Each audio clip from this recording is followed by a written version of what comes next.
and welcome to this week's Rebel City podcast. I think this will be number 80, if I remember right. So we're plodding along. We're obviously getting back into the swing of things with guests again, which has been great. This week we have got Aaron Wilkie of the... What's the show, Aaron? Aaron's web show? Aaron, the web series. The web series, sorry. How's it going, mate? I'm alright. How are you, lads? I mean, like, I'm going to be honest, like, the last week or so has been, like, rough. I'm just, like, tucking in and, like, playing hours of PlayStation, just trying to pass the days at this point. So the fact that there's a wee bit of light at the end of the tunnel is you know, quite pleasing. We're starting to hopefully get towards, you know, back to some form of normality where we might get to go to work and leave the house and shit like that. So, try to stay positive. I think that's what everybody wanted for the start, and didn't quite understand that no matter who you're listening to, what advice you're taking, it was going to take everybody a wee bit of time to see a wee bit of light at the end of the tunnel. Aye, absolutely. I don't think that they did us any favours by just sort of saying, we'll look at it in 3 weeks. I think if they had just been more honest and went, this is going to last for 2 or 3 months, like you can see what's happening elsewhere, instead of just trying to like baby you through it and being like, we'll review it every 3 weeks, and if anything changes, we'll ease the lockdown. It was just giving people this sort of false sense of like, it's not a big deal, like, you know what I mean? Aye. Unfortunately, it might end up extending it, do you know what I mean, into like fuck knows when, like the restrictions that we're facing. But as far as like how I'm doing, I've said before in the show, like I get to work from home, so I've got a routine going. I don't really care when it ends, if I'm being honest, other than people stop fucking moaning about it. But I'm like, I've actually like done all right. I've been doing not too bad. I've had a wee wobble here and there when you've got a wee bit sort of cabin fever, but no man, it's been actually not too bad for me at all, mate. How about yourself? Like, how you finding it? Well, we'll probably touch on this maybe a wee bit further in, but this is a doddle for me because not too long ago I spent 90 odd days in the hospital. So this is a doddle to me, but I can understand everybody. You've got a routine working from home. I've got pals that are working from home. They're now in a routine with that, and they've actually said they'll struggle to go back to work. Mm-hmm. And I can sympathise with what Matt's going through, because you don't want to get into a rut where you're stuck doing something, but some people will find themselves. I mean, I'm binge watching a load of box sets, so probably find I'll get bored next week. Aye. I'll give you an indication of like how like warped my normal sense of self is during this lockdown. Is that prior to lockdown, see, when I had to go out and deal with that gardening of mine's, like, it was honestly, my blood would boil. I fucking hate gardening. Like, I don't get how people do it as, like, a form of relaxation, because it's work. It's like, I'm going to relax for my time at work by doing physical work. And you're like, no, that's not how, that's just doesn't work for me. Whereas now, 9-10 weeks in or whatever it is, the sun came out on, like, Wednesday, and I was pure, get into that fucking garden. It was my treat to myself, and I was absolutely disgusted with myself. So I was like, sold out like a pure cornerstone in my personality during lockdown. You know what I mean? Like, it's brutal. But as we kind of like briefly touched on, you've got the new show coming out, and we will get to that. As we've been talking in the build up, sort of coming to this, you were pretty much queued up, ready to come in and be a guest just as the lockdown started. So really, I know, I really appreciate your patience. No, that's fine. So we've had a bit of time to chat, and we've had a bit of back and forth over the last few weeks, and like your story is pretty incredible, man. Like, so I think, as we would ordinarily do in the show, we kind of give guests a bit of time up front just to kind of like introduce themselves, tell us a wee bit about your story, and then we'll just kind of go for there, if that's all right with you. I'm cool to go with whatever you guys want to go with. But just before, I appreciate the sentiment of my story is incredible, but wouldn't be here without the NHS. Aye, and I think we're going to hear that quite a bit through this, aren't we? Aye. So, you know, people say to me, oh, it's incredible what I've been through, but to even get to this point, that wouldn't have been possible without everybody there. But as I said, probably going to get sick of hearing me promoting the NHS. I doubt that. I know, I never get sick of hearing people praise NHS, my man. Aye. So I think probably like what grabbed me first of all was the way you kind of, obviously you made the joke, you described yourself as like a stand-up comedian that can't stand up, and I think for the benefit of our guests who are watching, I think you missed a chance to be Scotland's premier sit-down comedian, you know what I mean, like, and actually like twist it on there, you know what I mean, like, but Aye. I don't know if you want to maybe start with your issues growing up. Well, growing up for me was, I didn't really see it as any different. Right? This is the thing, boys, because I wasn't treated different. I wasn't, even. I quickly discovered I couldn't do things that my cousins and that could do. I come from a big family. My dad's got 3 big sisters and they've all got kids. So growing up, I quickly discovered I couldn't do things like kicking a football the same way as my cousins, or some of them would go fishing with their dads, and I couldn't really do that all the time. But that was because I wasn't treated different. I wasn't excluded for stuff. So I was invited to a lot of things, but I understood pretty quickly it's not a sympathy invite, but I genuinely can't participate. So, there's no point in me going to this kind of stuff. But for me, growing up, something, I wouldn't swap my life for anything.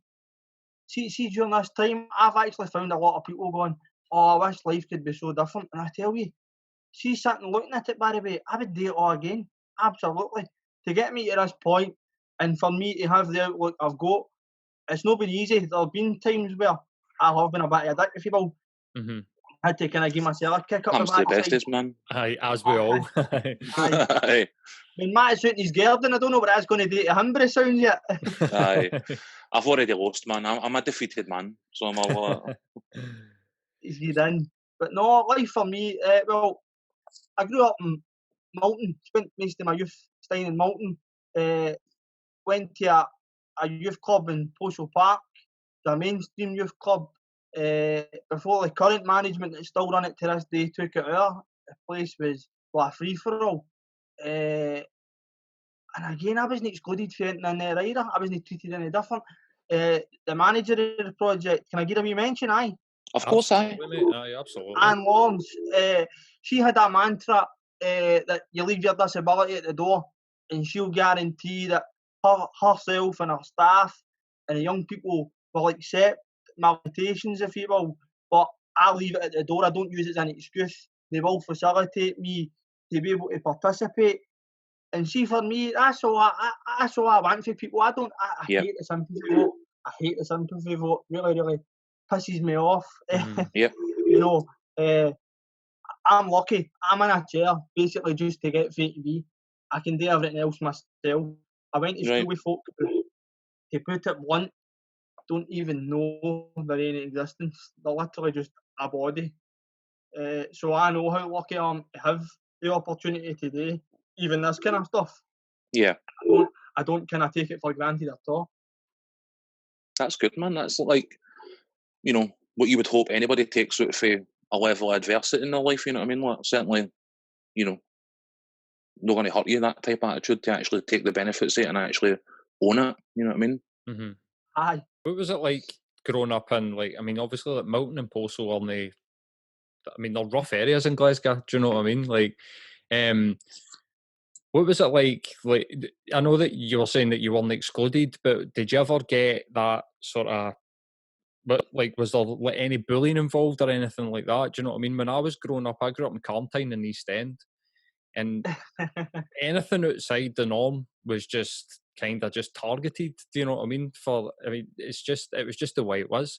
I think everybody was in the same sort of boat, but I think when being excluded is one thing, people, especially when you get people in the community that really want to encourage you, like you're saying, don't make excuses for yourself. But what was it like with the other Waynes and stuff? Do you know something? And I'm not just saying this, but I'm not blowing smoke up MD's backside. I genuinely, throughout my life, so growing up to the present day, I've probably faced two derogatory terms used towards me, right?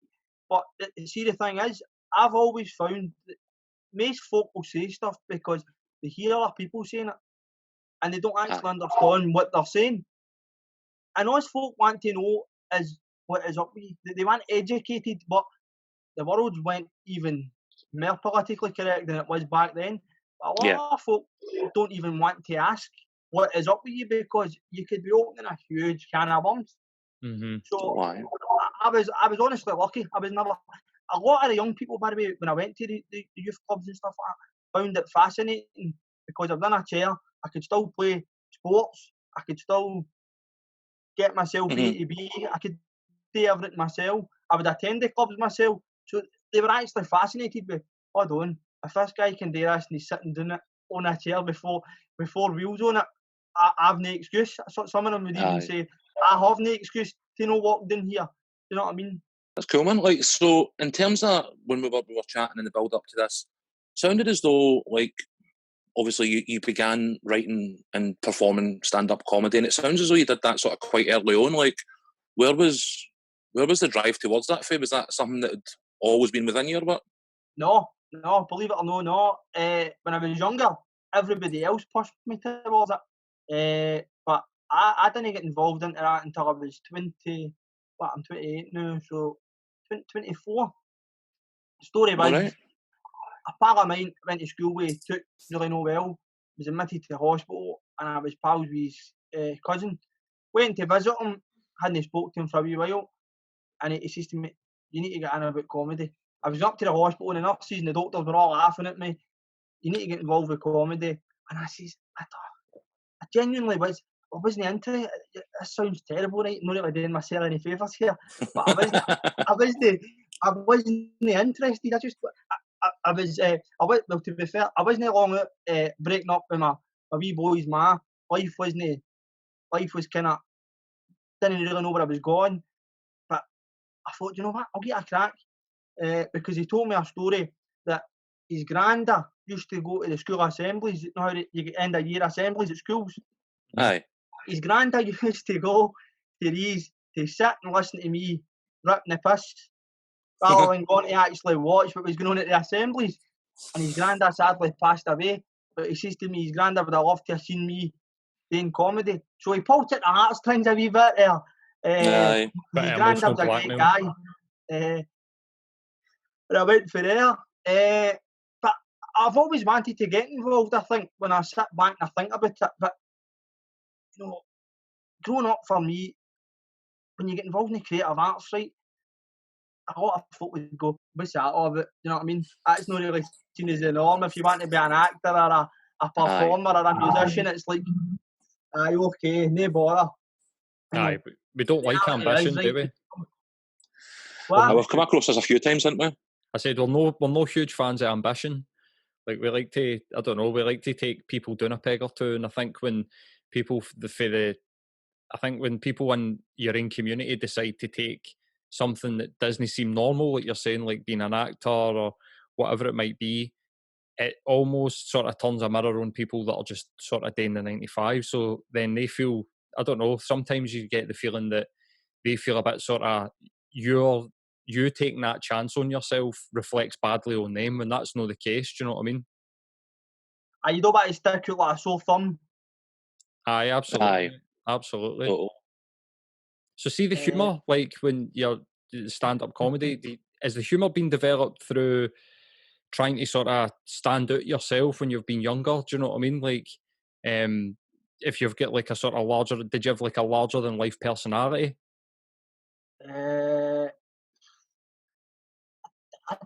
You know something? I was actually quite quiet at primary school and even the first couple of years of secondary school. And then I genuinely don't know what happened. I kind of just found my feet. But the comedy, it comes from slagging myself, right? But the thing is, I've always said this, see most of the stuff I talk about, it's story-based stuff. And most of the stuff I talk about, you'll have thought it, but it's not politically correct for you to go to work and discuss, you know, the guys in wheelchairs, you know, how do they have sex? How do they get women? That kind of thing. I kind of take all that feeling of anxiousness away from you by saying, this is how we do it. This is how life is.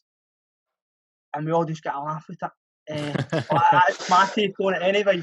See, that's got to be pretty powerful. So in terms of your actual material itself, you do kind of lean on your personal experience? Aye.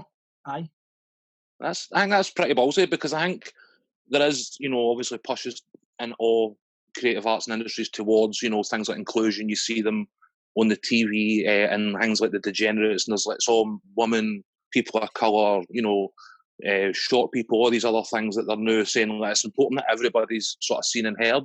But then when I've watched a lot of these acts, I don't always see, I think there's maybe sometimes a reluctance to lean on your personal experience, because I don't know why, to be honest with you, but they go into just normal sort of stand-up comedy and don't like tap that well as much. And I don't know if that's something maybe you've noticed in your own experience. Do you know something? This is another thing, right? I was on another show last week talking about something similar to this. I actually don't submerge myself with comedy or anything like that. I know that sounds terrible, right? Anybody out there wanting to book anybody, but that guy's not committed. But it's genuinely, I think if you go into things too deep with any walk of life, it can take over who you are. So I tend to go up the stage, do my thing, come off the stage, and I'm me as a person. But I there's a lot of people don't want to draw on their personal experience. But again, that maybe comes through social media, right? Because, if you're divulging a lot of personal stuff, all it takes is for somebody to find you on Facebook and Twitter and all that nowadays, and that's how trolls all start. So a lot of people genuinely don't talk about, family stuff or stuff like that. For me, I couldn't give a shit. Let's all just laugh, because I tell you something, by the way. See, if I'd have heard some of the stories I've been involved in coming from other people, I would be pitying them big time, by the way. No, definitely. I get where you're coming from in that respect. I mean, there's been times where we've spoke about personal issues, personal matters on the podcast that have lately been thrown back at us, so I can get why maybe folk would maybe be protective of that, and I'm with you in that respect. I don't give a fuck if we had been bothered about what folk were going to say about us, we wouldn't be having a podcast about it, you know what I mean? So you move on, didn't you? Aye. So you were saying earlier on about like your experiences with NHS and stuff. When we were looking through the sort of information that we get sent as well, like you were saying that you've experienced sort of depression and anxiety. What's been your sort of experiences with that, mate? Well, I know it's a big thing at the minute for everybody, right? And it's probably going to be the aftermath of the mental health stuff through all this is going to be bigger than the actual virus itself, I think, right? Mm-hmm. Yeah, there's going to be a lot of people dealing with trauma, man. But my big take on my experience throughout my life was a lot of it was I put myself in these positions, and I think the biggest thing for people is a lot of their anxiety and depression comes from situations they're in, but they don't want to actually admit they're in bad situations, because then they start to question themselves. That's just that I'm talking from my personal experience. So, there might be people out there listening to this and go, "Full of shit." I'm not saying whatever somebody feels at the minute isn't genuine, but from my experience, I was maybe a bit naive with some things. I was maybe I clung on to some people in my life that I thought couldn't live without. In actual fact, I don't need them. But it could trigger up at any minute. It could genuine, you just don't know. That's the thing with mental health. Yeah. With physical health, if you're eating too many curries and putting a bit of weight on, you know exactly what you've got to do. But with your mental health, you wake up happy and go to your bed raging, you just don't know. No. I totally get you in that respect, man. I can get you on the situational side, because I think that's one of the things that maybe folk need to be clear on or understand better, and when they talk about their mental health, because there is such a focus on it nowadays. People go, "Oh, I feel shit, so I've got a mental health issue," and you're like, it might just be that you're in a shit situation that is making you feel depressed. Like, is there stuff about the situation you're in that you can change that will improve your scenario? But at the same time, that's no the case for everybody, obviously. You know what I mean? But I get what you're saying.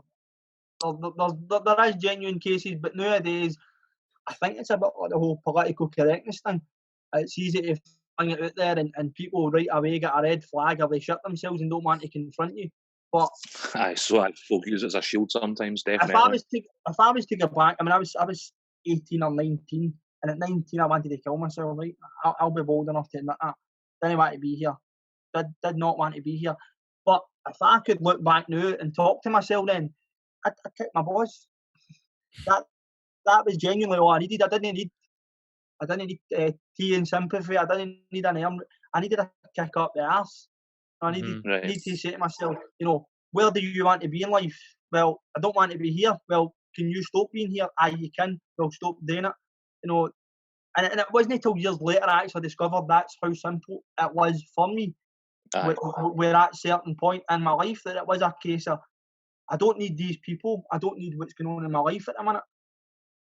I think that's a step that everybody's got to take when they're confronting their own mental health, whether it be anxiety, whether it be depression, is that, like, how much of this is actually within my control. And I think when folk go on that journey, they often find that they're able to exert a lot more control than they ever thought they were able to in the first place. You know what I mean? Aye. Absolutely, man. I completely agree. I think we live in a world where people don't want to hear that they've got a responsibility towards their own mental health. Or there is quite a lot of sort of victim mentality that happens amongst people, but that doesn't really sort of take away from the fact that, like what you were saying, that what they're feeling is real, and they can't find their way out of that sort of feeling. Yeah. And when you do have that sort of bit of clarity that you're talking about, where you're like, fuck man, I can do something about this. I can actually do something about this. It's actually really liberating, but trying to tell somebody that is like really fucking difficult, because sometimes they don't want to hear it. Do you think that having maybe went through parts of this journey already with your existing condition, that when you were confronted with a mental health issue, that you had sort of tools already in place to cope with it? No. It was no, because I said my disability was as clear as day. It was, this is what I can do, this is what I can do. And as I got older, I then could push boundaries. I could then discover I could actually do more. In terms of, I did have a bit of anxiety when I was probably in my early teens, thinking about, what's it going to be like if I have kids in a wheelchair and stuff like that. Mm-hmm. And it didn't play in my mind to the point where it really, really, really scared me. But it was in the back of there, and I'm going, what really? But then I seen people I was at school with who were a couple of years above me leaving school and having kids, and you're thinking, I'm actually more able than those guys to do day-to-day stuff. So there's no reason for me to be scared. But no, when it came to my mental health, it was genuinely, I had attached myself to the wrong people at the wrong time. And another thing, just to pick up on, I actually probably cared too much for people that as bad as this is going to sound, didn't deserve that attention off me, didn't deserve me wanting what was best for them. That's a mistake I think we probably all make at some point in my life, isn't it? You know what I mean? I'm probably still making somebody it else, today. giving somebody else too much power in your life. You know what I mean? Aye. So you touched on earlier about like, again, like the NHS stuff. Like, what kind of, in what way have you been sick? Is it support through your disability that you're talking about, or has there been like other circumstances? Well, I don't think we can take away the fact, right, that this is just quickly touch on it. I think the NHS is overworked and has been undervalued by everybody, right? Yeah. Mm-hmm. Don't want to get into politics, right? We can talk about the Tories cutting budgets and funds, but see, really, when it comes down to it, it's a bit like the current situation. We've all been guilty of taking a wee bit too much fair at some point, and we don't maybe realise it. We've gone to your doctor, we get free prescriptions in Scotland. Maybe it's time to put something back in, because we don't actually realise it all adds up. But to answer your question, well, I need a wheelchair. The type of chair I've got is an energy efficient chair. It looks a bit like a sports chair, so it's very lightweight, allows me to get from A to B. Now, if that was to be private, I'm probably about $7 or $8 grand out of pocket. Wow. That's a lot of money, man. Well, the thing is, I know the NHS get a 50% discount on that. They hope that these chairs will last you 3 years. Now, I use my chair. Hold on, the 8 grand is the £8,000 is half price. Aye, no. Aye, so £8,000 the full price if you buy it private. Oh, right, sorry. And the NHS, so they'll get it for about £4,000. But then the thing is, you don't realise if you're a heavy user like me and you're out nearly 7 days a week, up and down pavements, on and off buses, transport, all the repairs add up as well. You know, it's a lot of money. And then 2 years ago, I caught swine flu and pneumonia. I was on ECMO for 32 days while I was on a medically induced coma. Transferred for the Queen Elizabeth up here to Leicester for treatment, 12 hours in an ambulance, diverted via Manchester. So if you add up everything I've had throughout my life to now, I owe the NHS a fortune. Right. Absolutely, mate. I caught swine flu myself. I don't even remember what year. What year was the swine flu? Was it 2008 or something like that? 2008 or 2009 was the first case. I caught it back then, and it was pretty fucking brutal. Do you know what I mean? I consider myself a fit and healthy guy, and I was in bed for 2 weeks solid. Do you know what I mean? Absolutely, thought I was going to die. You're a jammy bastard. What was that, mate? Since you're a jammy bastard. By comparison, in your bed for 2 weeks and still been able to get up in the morning and get your breakfast, man. I was getting tube fed for nearly 3 months. Aye, absolutely. That's what I was going to say. Like, it's just the difference in the experience of like nearly dying for it in comparison to like what I experienced, which was probably like the worst case of flu that I've ever had. It's wild. I remember having it myself, and it was the first time I ever knew the difference between a cold and a flu. That's all I can really say about it, is when, you know, you always go, I've got the flu, and then when I had the swine flu, I was like, no, I've got the flu, right? I get the difference now. But again, thankfully, I was nowhere near, you know, obviously what you went through, because swine flu, it's come up in conversation in recent weeks because of, obviously, you know, the pandemic, and people look at, what lessons should we have learned, and all these SARS and all the, you know, swine flus and whatever else that's come out, you know, in recent decades. But like, by comparison, it kind of passed a lot of folk by, and like, it sounds as though your experience was fucking horrific. You know what I mean? Like, I mean, that? Did you know something? I did it all again. This sounds balmy, by the way, right?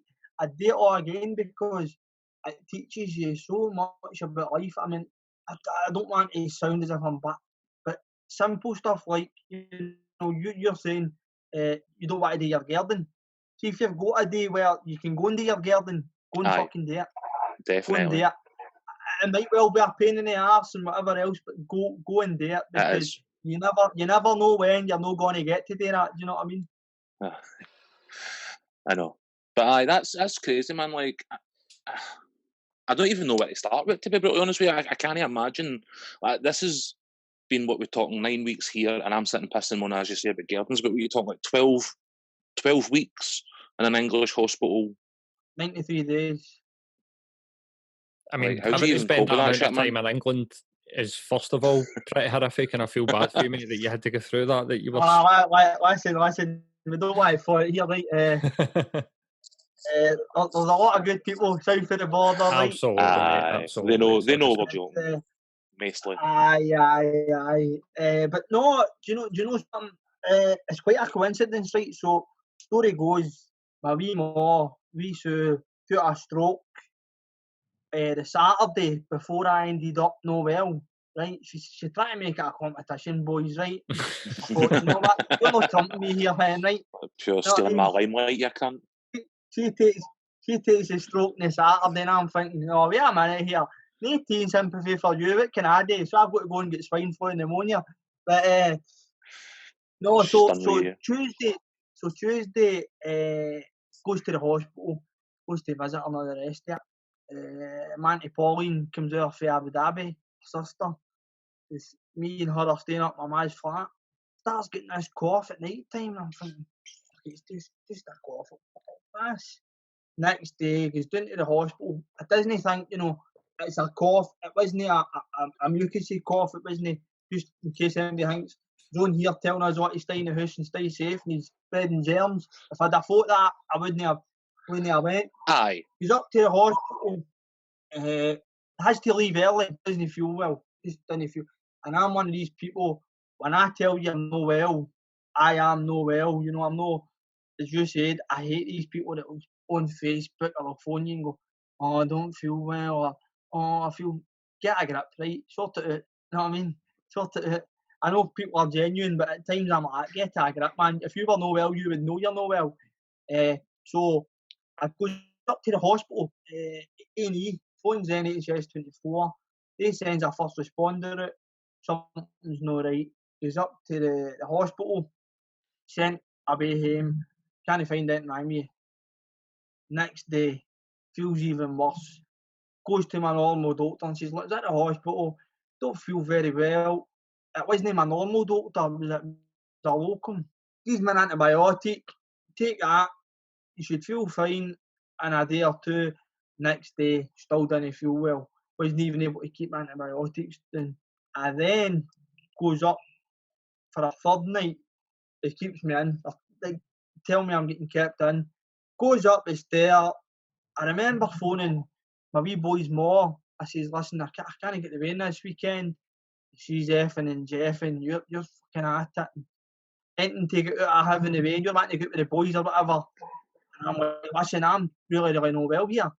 Don't know what it is." I guess I goes to sleep and he woke. I remember this. He woke me up at 2:30 in the morning to tell me, putting me to sleep. And I'm like, "So you've woken me up out of sleep to tell me you're putting me to sleep?" That's fucking And the next thing I know, 32 days later, I wake up in Glenfield Hospital in Leicester. My dad's at the bottom of the bed, my sister's at the bottom of the bed, and all these English voices, and I don't even remember anything after that for a couple of days. I started to come round a wee bit. I tracheostomy, so I can't speak. I'm on a ventilator. I've obviously, within the 32 days, I've been on the ECMO. So that's I've got a full month where I didn't even have a clue what was wrong with me. What's I was meant to be going on holiday. I was meant to be going on holiday with my dad to Vegas, and he says to me, "Aye, do you not remember?" He says, we landed in the plane, and then you took no well. Fucking missed the holiday, winding me up." And I'm genuinely thinking to myself, because everything I remembered prior to being doing in Leicester came back to me a couple of weeks later, so it wasn't right away. So Aye. The first couple of days I've been awake, I'm thinking, did we get all the way to Vegas and then I fucked the holiday? What's happening here? That's fucking brutal. You've been in a coma for a month and your dad's fucking with you. Like, what's ECMO? Well, to keep it simple, right, because if we get into the full, what it does, people will be lost, right? So ECMO takes your blood out your body and keeps your vital organs running while it cleanses your blood. Right, so I get it. It gets rid of the infection. Because for the first 2 weeks I've been in the coma, as far as I'm led to believe, was what they call asymptomatic, is where you don't display any symptoms or any virus. Then it comes back. I had the first strain of swine flu. Right. The very first strain of swine flu. And to that point, as far as I'm led to believe, I was the first person in the 9 year to have the very, very, very first strain they could ever find come into the country. Wow. So, see where I bet, man, stick 50 quid me getting COVID-19 in about 10 years and you'll get your money back. So, see, for the moment that they wake you up and tell you that you're getting put into a medically induced coma till you waking up, is that like an instant and like your recollection of it? So is it like I have no recollection. So that's just like a blink of an eye? Aye, and see when I try and think about it, it's not a blink of an eye. See, when I think about it, I actually I can feel the strain on my thought process, because it's a full 32 days. And within 32 days, right, people go, "Oh, I detox with Facebook and take myself off stuff." you still know what's going on in the world. You still hear things for other people. You know, even if I didn't phone you or text you or whatever, you would still hear how I was through other people if anything was wrong with me. But for 32 days, I knew nothing. I'll give you a laugh, right? Give you a laugh. I don't want to put any listeners off. I'm a big Rangers supporter, right? So, right, that's ending the call now, mate. So it's cancelled. And so I went to Steven Gerrard's first competitive game, right? And it was a European qualifier. My big pal, go to all the games with Big Marvin. So it takes Fletcher, my wee boy. That's his first game we went to. And me and Marvin's there, and we comes away for it. We won 2-0. And I remember saying to Big Marvin, we'll get by this round, but he's needing to bed his team in here. I woke up and they're in the group stages of the Europa League. I thought somebody was bamming us up. I thought to myself, I went to the first game and we were shite, man, scraped a 2-0. And that's how crazy within a full month life can be. That, you know, you go to that. Fletcher was talking in full sentences, you know it's like when kids are talking, it's kind of broken English. Yep. He was talking in full sentences, being able to hold a full conversation. I missed the first Old Firm game that I've not seen in about 10 years. Raging with myself. I think that's probably like things you take for granted. Sorry, I think it's Matt, the most Glasgow thing I've ever heard is that somebody woke up for a month-long coma and went, "How's my team getting on?" Honestly, couldn't believe it. The best one was good pal of mine's a big Celtic man. He says, I was going to get your dad to fast forward your phone 2 years and say we've done 10 in a row. I says, aye, that was right. I'd have put a blog on myself if I'd have done that, by the way. I wouldn't you don't get any cover for your dad whatsoever then, no? Aye, I know. It doesn't sound like I was going to say. Your dad had probably done it, mate. So just as well, we didn't fucking put that idea in his head. But what's the type of like physical like ramifications about being like bedbound for a month? Or I mean, you were getting fed by a tube. Like, did you like shed all your weight? Like, what's it like? I lost half my body weight. Wow. Half my body weight. I was 14 stone. Because before you go on ECMO, right, ECMO is not just a treatment they can give everybody, because it's an intense treatment. It costs £6,000 a day to run. Fuck's sake. Wow. You don't just, so the thing is as well, when you get into intensive care, you'll have your intensive care general nurses, but then when you're placed onto ECMO, there are specialist nurses who deal with just ECMO. So within those 32 days, I had 2 people minimum outside my bed. 24/7? So four people a day would look after me. And a full 24-hour day, there'd be 4 people looking after me. You'd have an ECMO nurse who would monitor what the ECMO was doing to my body and work on the machine. And then you'd have your general nurse who would deal with administering the medicines and keeping you clean and tidy and all that sort of stuff. Yeah. But so within 32 days I was down to 7 stone. And the thing is, I'm not saying 14. I was 14 stone of muscle, but the majority of my muscle definition evaporated. I was stick thin. That's wild. That's mental, man. That's mental. And how long does a recovery take? Like, how long did it take you to like recover back to like your normal weight and feeling, even just like feeling fit? Do you know what I mean? Like feeling like you did before you got the swine flu. Well, I say this is where I can laugh, right? Because this goes to show the level of work I got, by the way, right? Honestly, I will never forget these people until the day I forget whatever goes on in my life, right, or I die. Because for the time I was on the ECMO, according to the statistics, and this might have been beaten, I am the second longest person to be on ECMO in Britain. Wow. They don't usually keep you on ECMO for as long as I was on it. Because I'm telling you the news, I'm not going to lie, there's people that can survive being on ECMO while being conscious, and I tell you, they're fucking hardcore, because it's brutal. Seeing what it done to me and hearing what it done to me, I tell you, I'm not scared of anything anymore, but at that time I'd have shat myself, by the way. So apparently I'm the second longest person to be on it in Britain, but sadly I'm actually the only person to be on it that long and still be alive, because there was a guy who was on it, I think, just under 70 days. Came off it a week, and his body just couldn't cope. I don't know how true that is, because obviously you can't tell me everything. Yeah. But I was told that's pretty. And while I was on ECMO, because there's only 5 ECMO machines in Britain, there was another 2 people on ECMO in the same hospital, 10 years younger than me, and they died. So I'm fucking very lucky to be here, boys. And I know I can get what you were saying at the start of the show now. I mean, the NHS have really fucking been outstanding, man.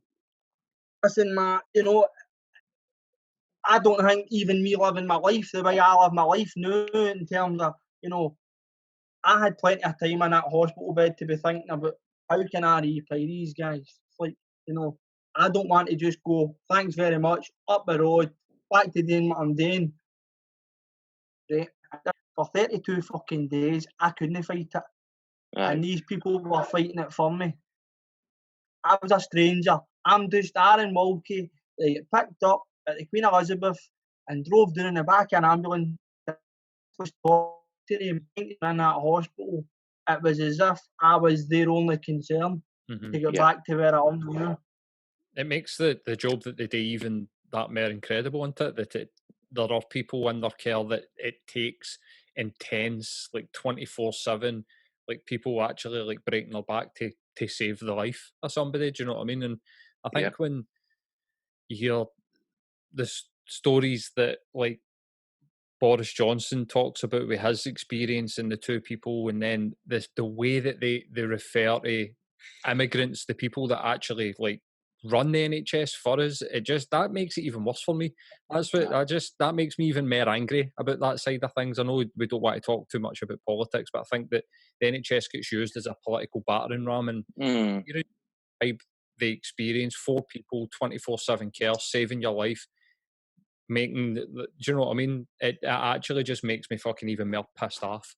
I think it's like Aaron said already. Like, I get in the context of what you've just explained to us how much we probably do take the NHS for granted, and the staff and their commitment to care. Like, it's even myself. You only see it when you experience it directly. When you go to your GP and he gives you some amoxicillin, and you're like, cool. And it's just an ordinary, everyday, run-of-the-mill occurrence that you've experienced. But what you don't realise is this entire machine behind it that is pharmacists and supply chains and doctors and nurses and so on and so forth. And like, when you get to the stage that you're at, like, you see the pure sharp end of what these guys are capable of. Listen, I'll be the first to say that I didn't always go to the doctor all the time, right? But even now, by the way, right, I mean, I'm classed as high risk because of that now. Even if I start to display symptoms of the COVID-19, I ain't going to phone my doctor unless I think, wait a minute here, I'm in serious trouble, do you know what I mean? Yeah. No, so for me, I think Johnny Vegas said that a wee while ago, didn't he, a couple of years ago, if we lost the NHS, we'd be pretty much lost what we are as a nation. And I tell you, we're on the brink of that. I think we need to sharpen our ideas up, everybody. Definitely. Absolutely, mate. So has it been since that experience that you've decided that you're going to go into stand-up comedy? Was that like an inspiration for you? Like a driving factor? No, because I was already involved. I know we've been having a big tangent with this, man, but it's been good. It's been good. But no, I was already involved, as I said before. My wee pal was no well. He got me in touch with Gary Faulds, who was running a charity and gave me 5 minutes at a charity night, and it went for there. To be honest, what taking no well done is it nearly been my chuck it, boy, because honestly, there is so much stuff in your life that you just don't need the stress. You know, it goes back to my mental health and my anxiety. You know, I'm sitting going, you know, the comedy scene, right? The comedy scene in Scotland is booming at the minute. Probably doesn't get enough credit for what it does, but there's a lot of shite goes with it.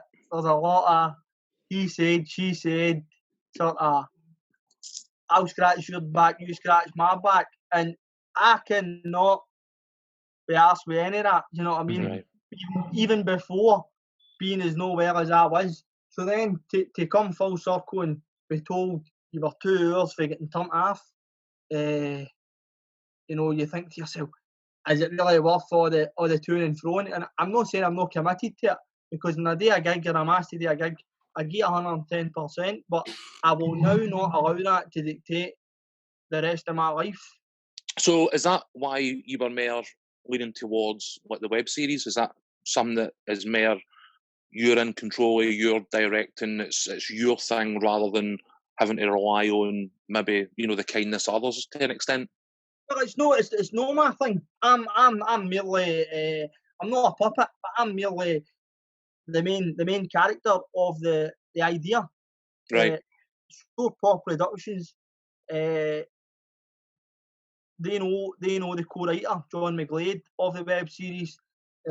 Me and John also get put in touch a couple of years back through an old school teacher of mine, who said, I'm going to put you in touch with my mate, the professional writer, because I think you've got a talent, see that can help you.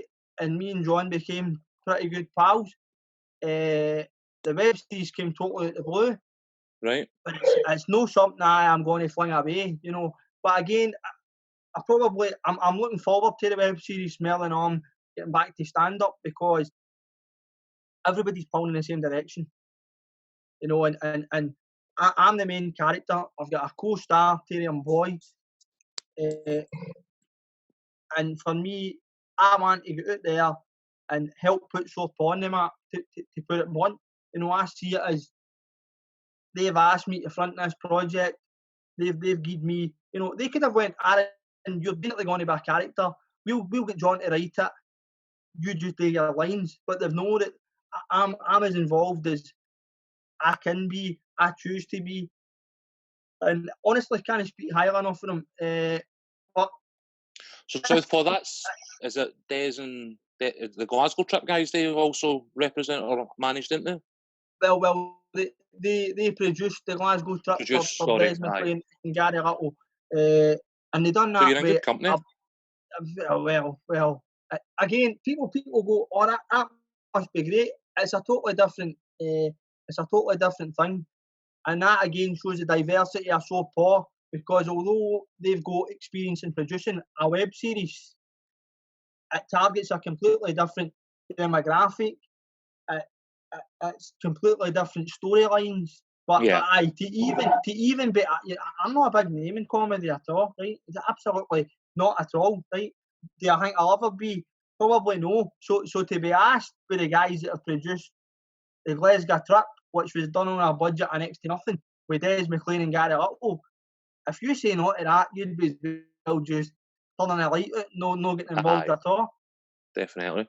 So what can folk expect for the show then? Absolute fucking mayhem at times. I can believe that. Well, we've only done the pilot episode. We've not actually filmed it. It would have been out by now. Aye. Had the coronavirus no get a grip of us. But if the pilot episode takes off, which I'm 80% confident in, then hopefully there will be a full series. I don't want to give too much away. Fair enough. It's kind of loosely based on what I was like a wee bit as a youth, but more, you know, scenarios I've found myself in, maybe other people in my predicament, being in a wheelchair or having a disability, have found themselves in. But the difference is, my take is entirely different. You'll see, I describe myself to people as probably the most non-disabled person, where I don't think about, oh, I'm in a chair or I've got cerebral palsy or anything like that. So that's probably where you'll see parts of that coming in. Mm-hmm. What can you expect? I'm trying to give you a wee bit to go on here. Well, Tyrion Boyd, my co-star, and me, we're probably going to push each other to the very limit. What you can get away with? Well, we're not governed by anybody yet, so as long as we're not racially abusing each other or being discriminatory towards each other to the point where we're going to get people no watching it, it'll be fine. But see for me, no being governed by anybody and being able to say, right, let's use our own personal experience. What is too far for you, Aaron? Or Tyrion is he's got an Arab background. He's da Abu Dhabi, so we'll maybe draw on Tyrion's experience of saying what to you is racism, what to me is discrimination, and we'll use that as our line. We'll no cross it so that personally we're no falling out. But let's take the characters as far as we can. His character is going to drive me around the fucking bend. But I think the clever thing about it is, and this is where John's been great, because I'm not a professional writer. I will come up with some ridiculous stuff and suggestions and stuff like that, and then John will keep it in there, but you'll get that special wee magic touch. A bit of finesse or whatever. And you know, maybe where I would say this has happened to me, let's put this in, and he'll go, but can that relate to everybody else? And I'll say to John, well, can you make it relate to anybody else? So it's a kind of it's a team effort for top to bottom. That's a weird one for me, because I've always considered the writing process quite a solitary thing, quite a kind of like individual thing, because that's the only way I've ever tried to do it. So like when we were talking in the build up to this, the fact that you were writing as part of a team was something that definitely interested me, and I think it's even more interesting when you say you're no typically consider yourself a writer in the first place. You know what I mean? So what's it? You know, is it that you're kind of learning? Is it that you are, you know, coming at it for equal measures or what? Listen, if I'm not learning for John, then there's something not right somewhere with me, because John's honestly, it surprises me John's name's not been in lights, and I know John will tell you I'm not blowing smoke up his arse, but when me and John got together, we met the producer. Me and him and John had a chat. Me and John then went away with an idea for a pilot episode, and from there it just clicked. It just works. Some of my lines, when John came to my flat one time, I was sharing with my mate to start getting into the nitty gritty. Right, let's really look at your character. Let's look at Tyrion's character. Let's, you know, start adding bones to the thing. And what we done was John already had a kind of subplot as to what the episode's about, where it will start, where it will finish. And with me, I basically sat and came up with, it was like doing a stand-up routine with some of my lines. I recorded it, sent them to John, and me and John say this to this day, I wish we'd have recorded the first meeting of me and John getting into writing, because it was funny as fuck. It was one of the best laughs I've ever had. And that again makes the whole process so much more enjoyable. I mean, I don't know what you guys have got involved in, but I kind of didn't want this kind of being dead formal, being dead. Like, we are professional, just putting that out there. But what makes it all the more enjoyable for me is it's a fucking laugh as well. It's a right good laugh. Cool. Have you got a rough idea of sort of when and where we might get a chance to take a look at the pilot? It depends whenever we get through all the stages and the route map, didn't it? I came out of lockdown. So it's just purely a when enough. And I'm not going to lie, it's frustrating because, you know, you guys follow us on the Twitter and we're on Facebook and Instagram. We were just starting, so I had kind of, the producers had kind of says to me, any content on the YouTube channel or any of the social stuff is content, but I wanted to think outside the box, so I kind of come up with, on the Instagram there's a Aaron's Adventures, so the character Aaron questions why in society is there no condom machines in disabled toilets. You know, we're all meant to vehicles. So, and by the way, next time there's no, they don't put them in there. I mean, they try to say we can't get action, because I'll tell you right now, by the way, I've had plenty throughout my life. In fact, if the DWP actually seen the moves I can do, and they'd probably stop my dosh. Aye, mate, you'd be fit for work. They'd be putting you back, mate. That's it. Aye. It's a pure So, trap, the DWP sets. Like, we're trying to catch you, so Honeypot. we start putting condoms in the machine. Anybody that buys one gets their money stopped. Aye. How can he reach buttons? How dare he press that button? So I came up with that, and we had done one of that. So I went to the St Enoch Centre. It was kind of covert. So I went to the St Enoch Centre and filmed myself in sort of a loose character. Why I'm in the St Enoch Centre? Why is there no condoms in the condom machine? I had then said to the producer, I'll go to the cinema, I'll go to other shopping centres and train stations, and then both by the time we get all that ready to go, we get the first one out, and then we get into lockdown.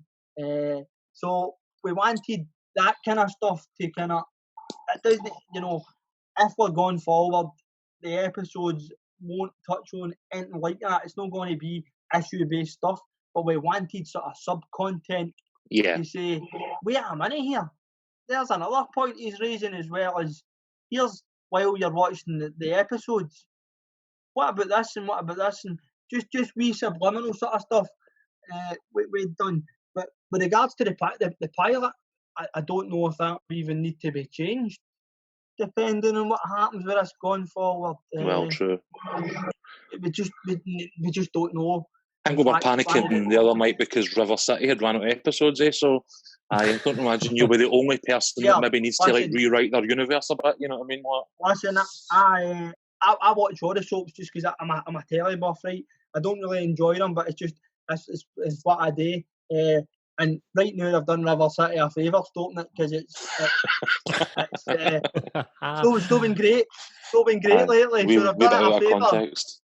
Can't wait till bloody COVID-19 hits Albert Square. We'll see how they handle that one. Paul Mitchell will still be there.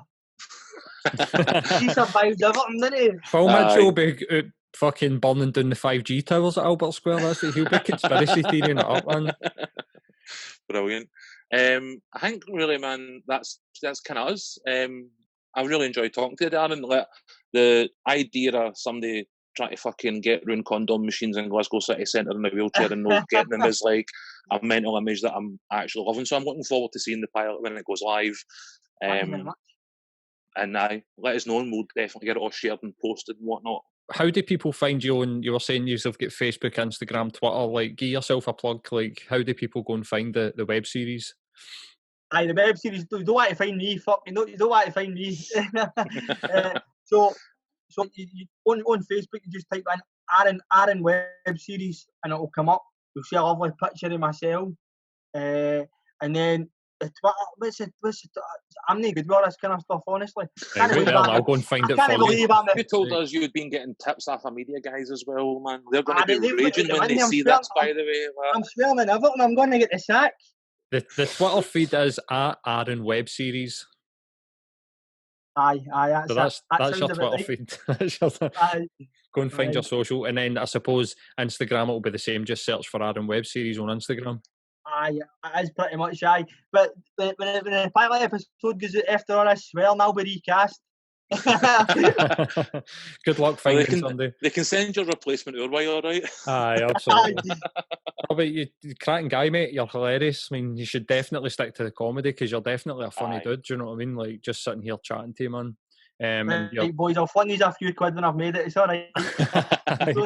We'll sell. I feel like a fucking crumpet, man. You're buttering me up that much. No, not at all, mate. But your experiences as well, like talking to you about like your experience with swine flu and that, and you're like wanting to kill yourself and listening to what it's like, man. It's been cracking talking to you, mate. Like, absolutely. Yep. Absolutely. Aye. Well, cheers for having the zone. I'm just gutted we couldn't do this in person. I'd have brought a carry out, maybe. You know what I mean? There's always next time. Spare room. I'm in my spare room, crowded room, my laptop. Looking at you two, man. I will. Hopefully, we'll get you back once everything's all done and dusted. We'll get you done, and we'll record an episode face to face. Definitely, man. Aye, until then, autograph. Cheers, dude. See you later. Bye-bye. Cheers, thank you.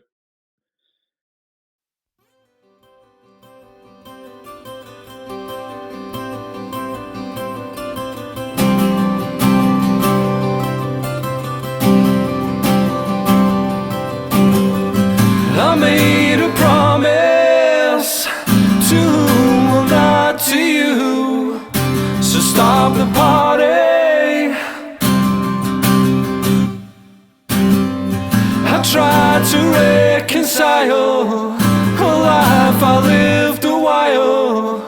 Just stop the party.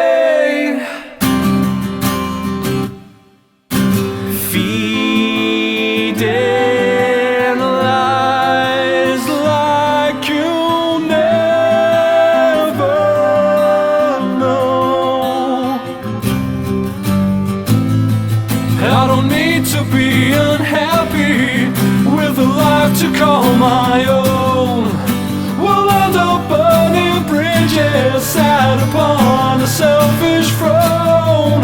I will march along this path of ambitious, forceful ties. I'll be dead before it crashes down before my eyes.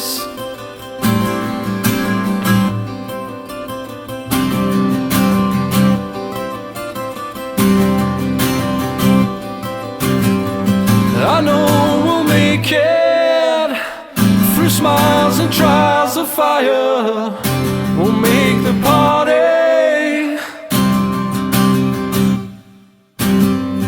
I see right through it, the great deceptive fate you call the party.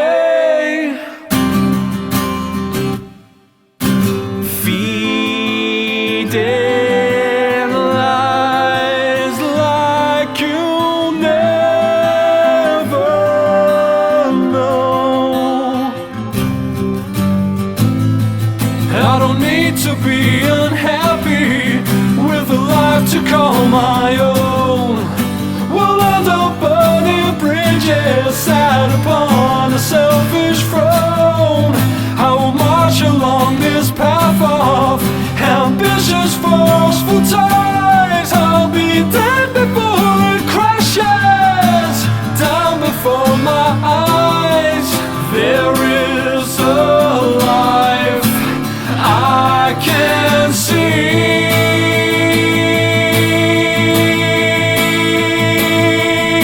Life is so predictable, it must be.